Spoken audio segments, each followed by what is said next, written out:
Rafiki yangu, asante kwa kunipikia. Usijali, kawaida tu. Wewe ni rafiki yangu. Sawa, alafu kuna kitu nataka nikwambie. Kuna rafiki yangu mmoja anaitwa Moko wa Kivumbi. Sijui kwa nini hapendi urafiki wa namna hii. Sasa si ungemuuliza?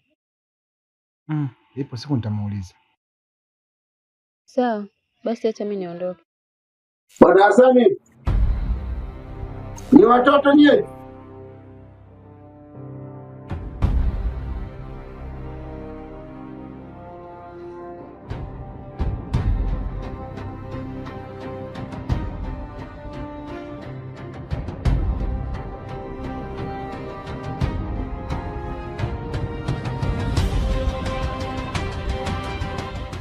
Vipi bwana, mbona umedua? Hamna kitu. Mimi nakuona hauko sawa kabisa bwana. Niko sawa baba. Sikiliza bwana, sisi sote ni wakubwa, tusidanganyane. Kama kuna tatizo niambie, mimi si ndo babako hapa? Sawa, kama hakuna tatizo tandika mkeka hapa tule chakula. Baba, kwani tusilie hapo nje?